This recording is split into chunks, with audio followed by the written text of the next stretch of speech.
Well, Frank, let's open discussion a little bit on one of my favorite territories back in the day, 605, Jim Crockett Promotions, and obviously Teddy worked there. And let's talk a little bit about Jim Crockett Promotions. Yeah, Teddy. So I'm kind of curious to get your take on this. Why do you think that Jim Crockett Promotions had to fold? Why do you think they had to sell out to Ted Turner to form WCW? Well, I think with the Jim Crockett Promotions, it was too much too soon. Overnight they had a lot of success, and they didn't really get that success until Dusty Rhodes, God rest his soul, he came in and he started booking the territory. And when Dusty came in and started booking, they started drawing money. They were doing good. They came up with the Four Horsemen. They had Magnum TA.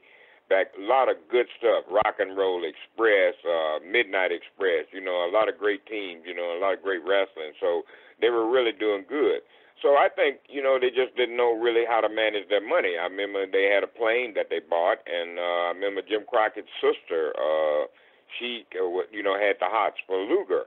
And so they would send that airplane, like I remember this happened one night in Johnson City, Tennessee. We were there, and Luger was on the card, and she wanted to just come to the match just to see Luger. So they sent this big airplane all the way back from Johnson City, Tennessee, back to Charlotte, North Carolina, just to pick her up, just one person to get on this 50-seat plane and bring it all the way back to Johnson City, Tennessee. So you got to think about the gas that plane had to use and the expense, they had to pay for landing it and all this stuff. So they wasted a lot of money. The other thing I think happened to him, too, Jim Crockett, he loved Dusty, and I don't blame him. Dusty made him a lot of money. But I think, he bought Dusty a plane one time and had his own private plane. Not saying that's a waste of money, but I'm just saying, you know what I mean? I heard another where he gave Dusty a Mercedes for his birthday present and stuff like that. Not saying Dusty didn't deserve any of these things because he was a great booker. He did a lot of great stuff there in the Crockett days. But, I just think they just wasted a lot of money. Do you have any memories of Jim Crockett, the man? Or Jim Crockett, Jr., I should say. Well, yeah, I have a lot of memories. Well, not a lot, but I've got some memories of him. I remember one time I did TV at TBS, and then J.J. Dillon, he was like the guy that was booking the talent. He would let everybody knew where they had to go and what they had to do. So J.J. told me that they needed me in Richmond, Virginia, for TV. So I drove my car. Back then, there wasn't no plane rides. You didn't get no airplane tickets. Unless you were one of the top guys. I think they flew those top guys around, guys that were drawing money. But me, I was just a referee, so I had to drive everywhere. So I had to drive my car from Atlanta, Georgia to Richmond, Virginia. And when I got to Richmond, I walked in the building, and the first person I saw was Jim Crockett. And he looked at me, and he said to me, what are you doing here?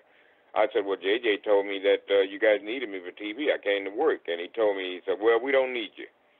So now I got to go drive all the way back home. I had to pay for my gas up there, and then I had to pay for my gas going to go back home to Atlanta, Georgia. Didn't get any money. Didn't give me nothing, no expense or nothing. So that I remember that of Jim Crockett.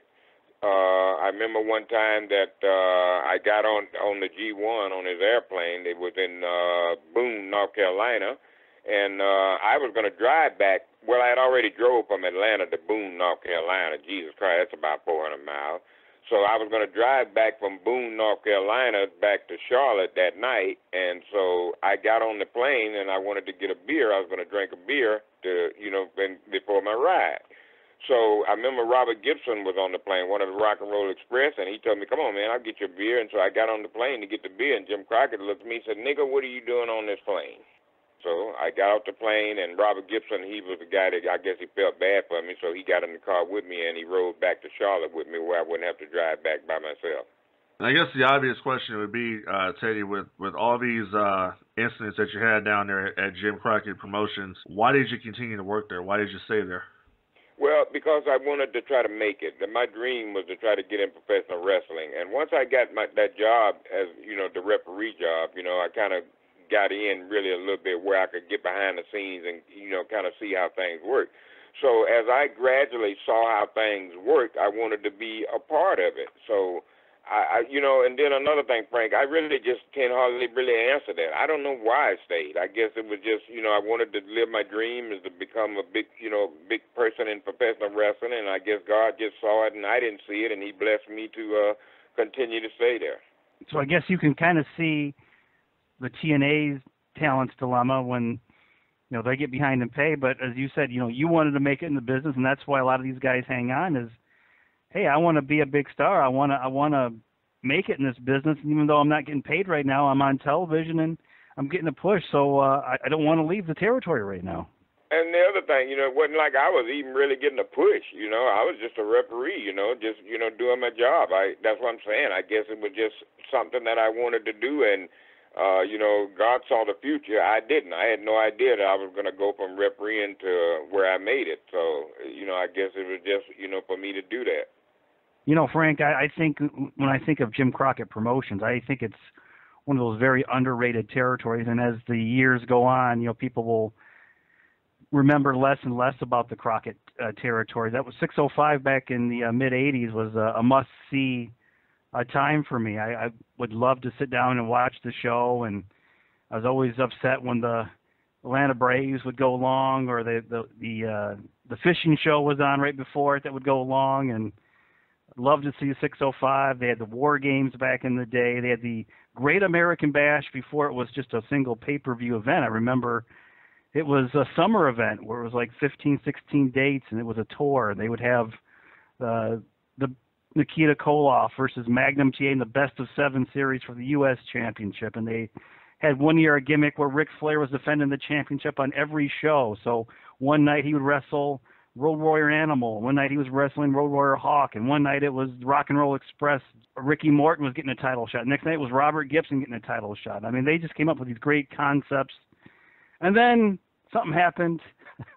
I remember the angle where they had the Black Scorpion, and that's where I think they kind of lost a lot of momentum there, because that was going to be I think a real big reveal, and it was kind of a dud. But I think in the annals of looking back at that time, it was some great excitement. I always look forward to those shows, and I mean, today you would watch them and you would say they're all jobber matches, but it was just getting those personalities over. You wanted to see what Dusty Rhodes had to say. You wanted to see what Ric Flair's promo was going to be about. J.J. Dillon and the Horsemen.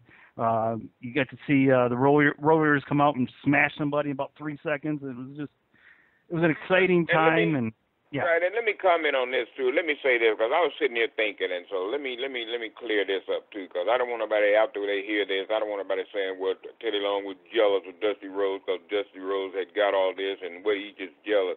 What I'm trying to get them to understand is this: I don't blame Dusty. All these things where he got the plane, Mercedes, and all that stuff, those were like surprises for him. Okay, he didn't ask for that. So that's what I'm saying. If it had been me, I'd have took the plane and I'd have took the Mercedes too.